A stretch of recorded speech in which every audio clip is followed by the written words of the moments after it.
On this rock I will build my church. 사랑하는 페트라 청소년부 여러분, 오늘 이렇게 우리가 영상으로 인사하는 11번째 시간입니다. 그리고 오늘 영상으로 우리는 베드로 이야기를 마무리하게 되었어요. 드디어 말이죠. 잘 따라오고 있었다면 이후에 우리가 대면하여서 따로 청소년부 예배를 드리게 될 때에 베드로를 통해서 하나님께서 성도들을 향해서 보내신 편지를 살펴가는 데에 좋은 토대를 마련하게 된 셈입니다. 이제 오늘 살펴볼 하나님의 말씀은 갈라디아서 2장 11절에서 14절까지의 말씀이에요. 제가 받들어서 하나님의 말씀을 읽을 때 여러분들은 이 말씀을 하나님께서 우리에게 주시는 말씀으로 받으시기 바랍니다. 게바가 안디옥에 이르렀을 때에 책망받을 일이 있기로 내가 그를 대면하여 책망하였노라.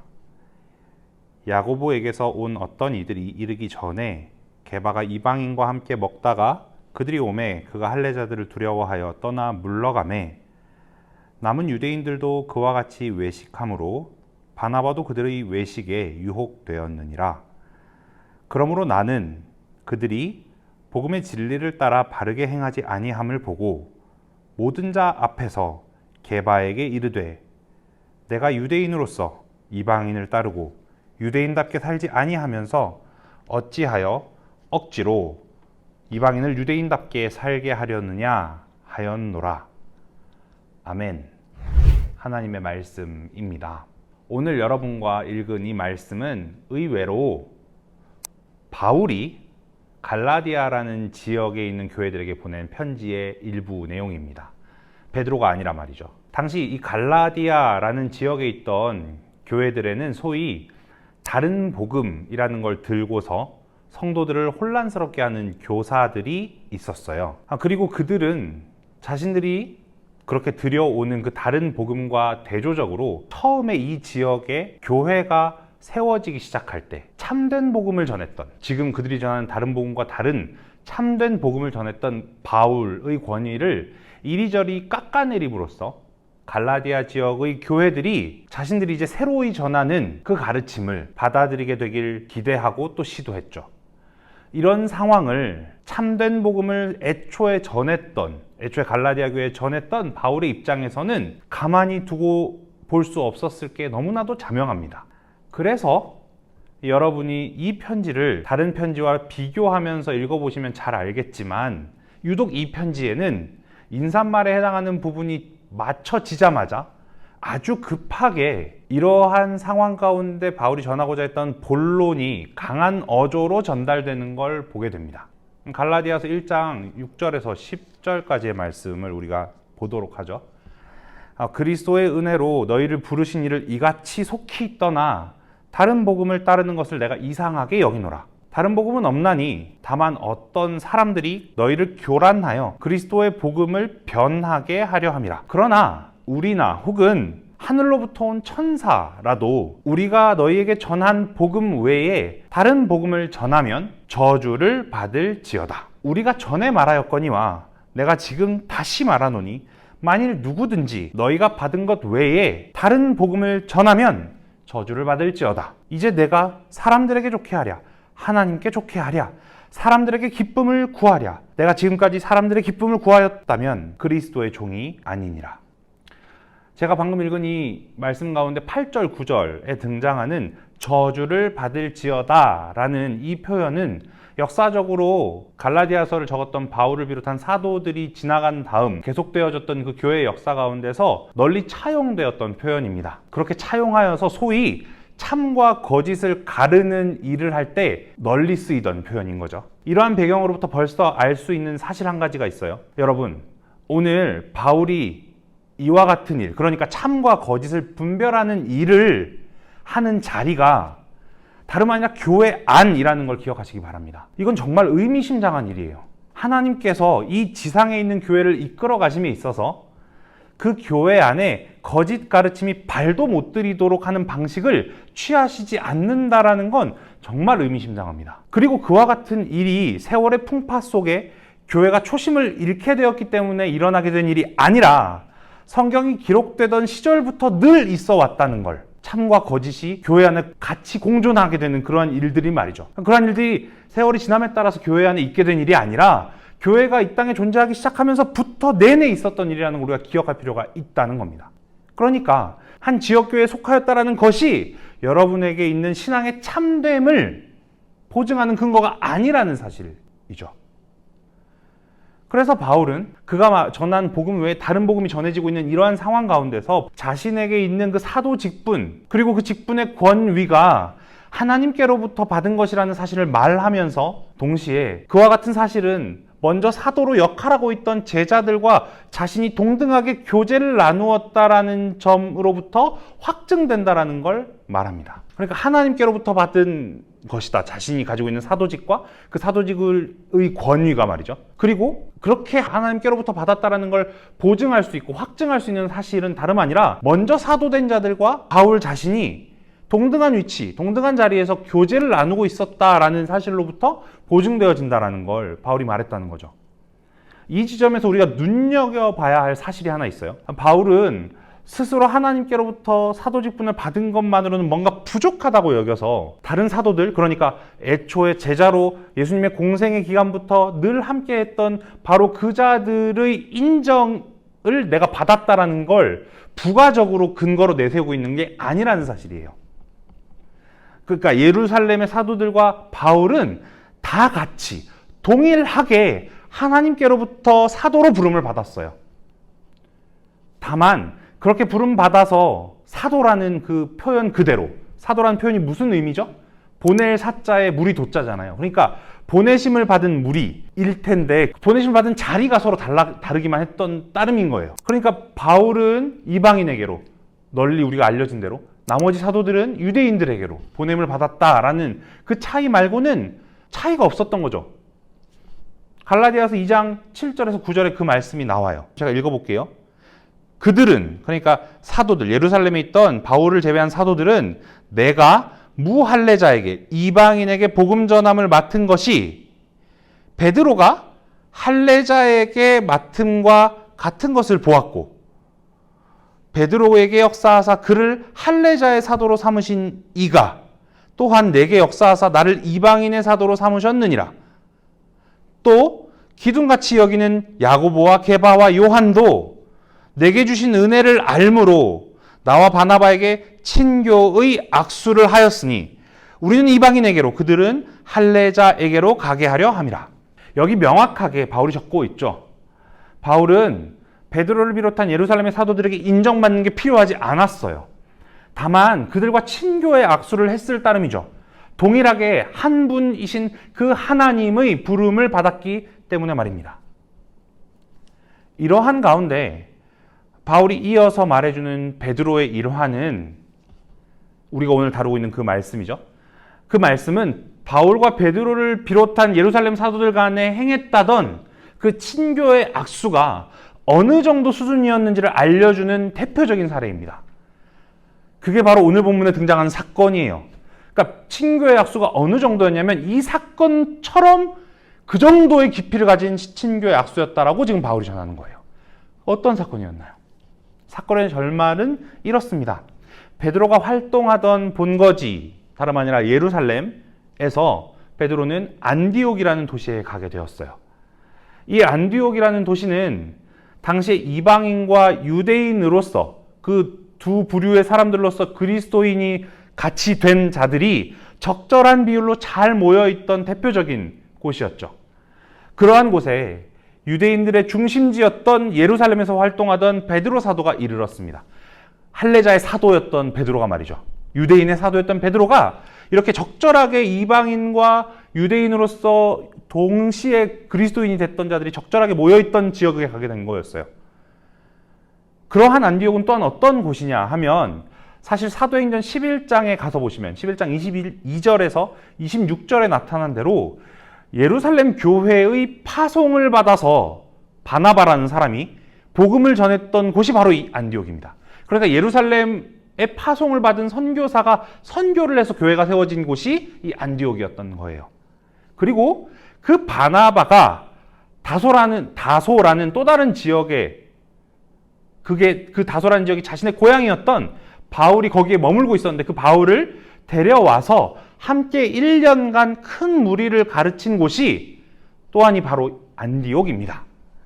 그리고 바로 이곳에서 제자들이 비로소 그리스도인이라는 이름으로 불리게 되었다고 성경은 기록하고 있어요.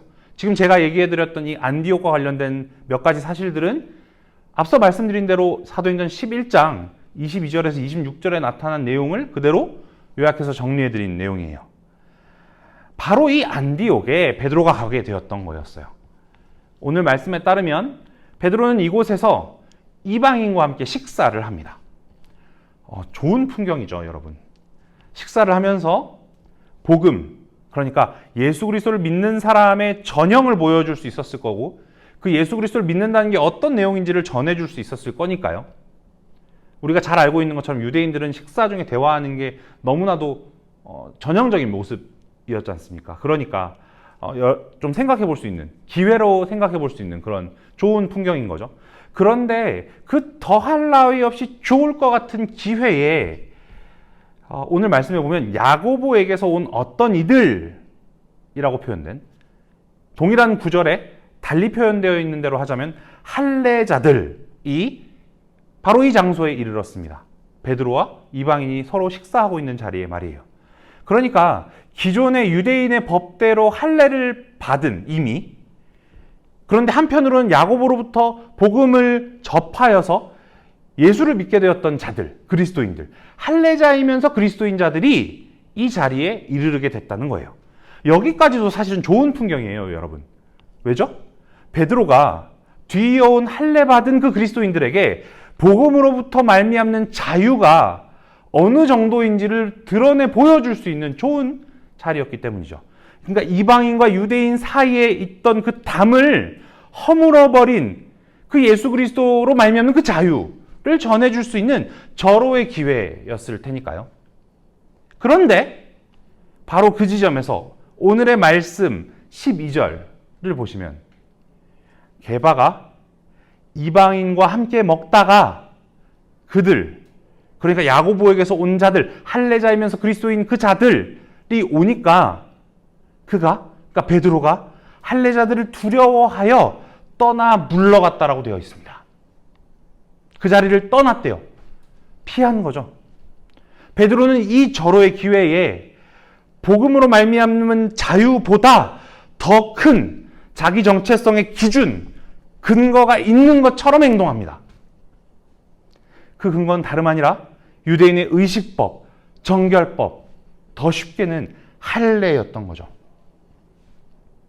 그리고 베드로의 이 행동을 바울은 뒤이어 나오는 13절에서 외식이라고 평가합니다.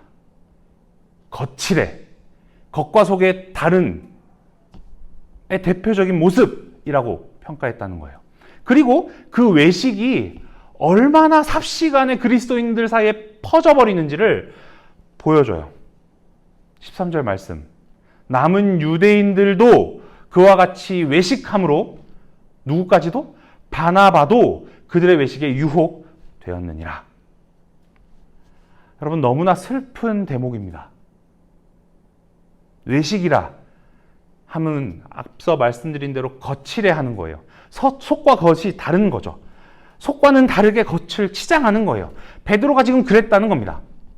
함께 있던 유대인들도 또 안디옥의 목회자였던 바나바까지도 말이에요. 그들의 속에 복음이 있었던들, 그들의 겉에 다른 것들로, 복음 말고 다른 것들로 치장하는 걸 바울이 본 거예요.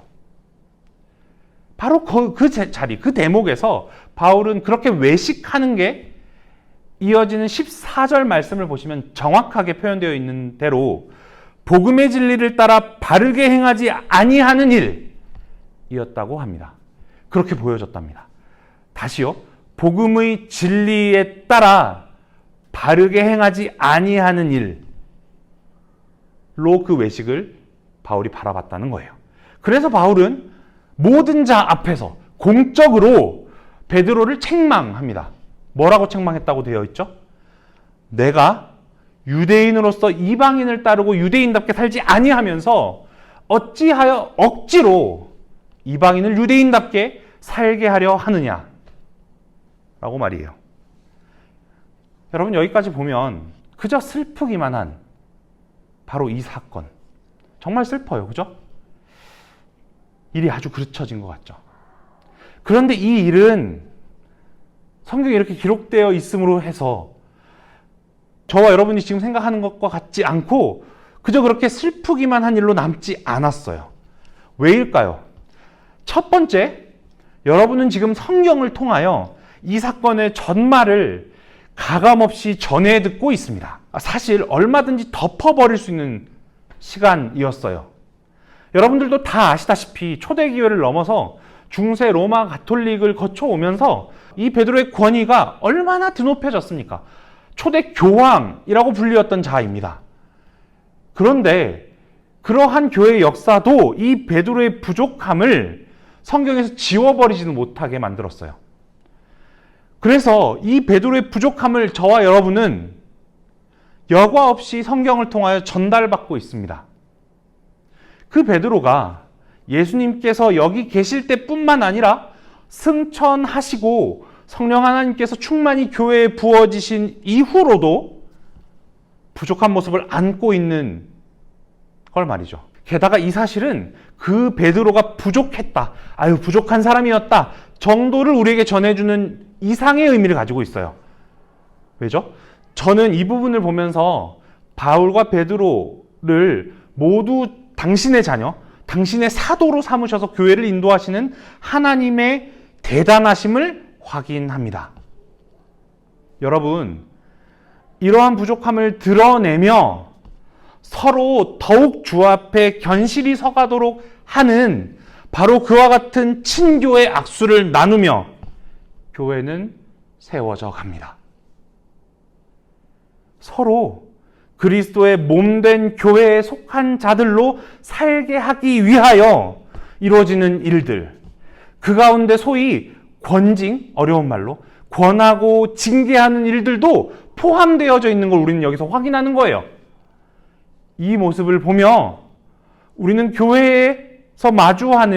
우리가 교회에서 마주하는 함께 그리스도의 한 몸된 서로를 정말 바울과 베드로의 이런 모습처럼 이렇게까지 대할 수 있는가라는 생각을 해보게 되는 대목입니다.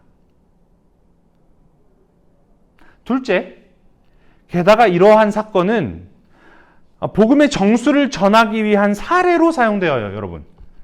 바로 이 사건을 전하면서 바울은 베드로와 그에게 있던 권위를 깎아내리려는 게 주 목적이 아니었어요.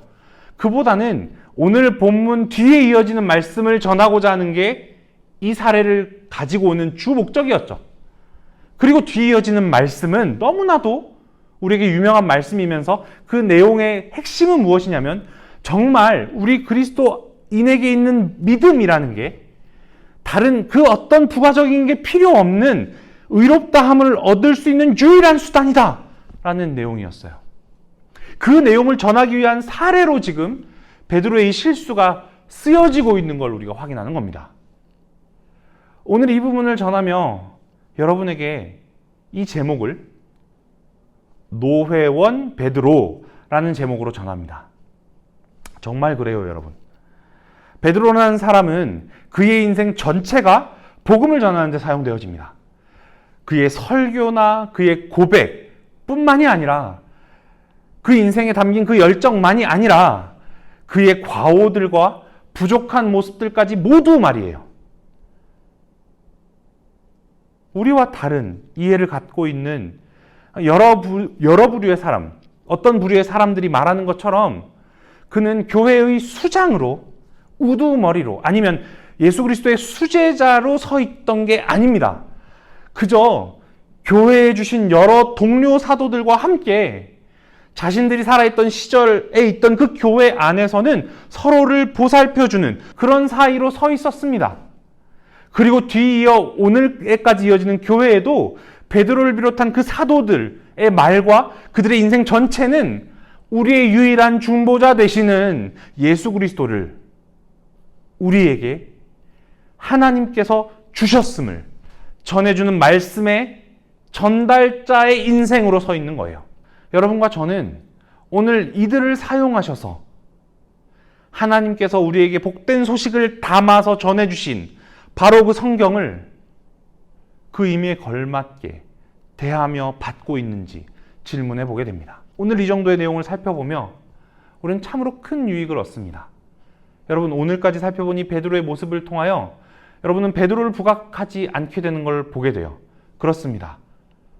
이 베드로라는 한 인생을 들어 쓰셔서 우리에게까지 예수 그리스도로 말미암는 그 구속의 은혜를, 구원받는 그 은혜를 전달해 주시는 하나님의 그 크심을 우리는 확인하게 됩니다. 바라기는, 소망하기는 이와 같이 11번에 걸쳐서 저와 여러분이 살펴본 이 내용들이 여러분이 이제 이후로 맞닥뜨리게 될 베드로 전후서의 그 서신서를 바라보는 데에 귀하고 유익한 것들로, 재료들로 사용되어지기를 간절히 소망해 봅니다.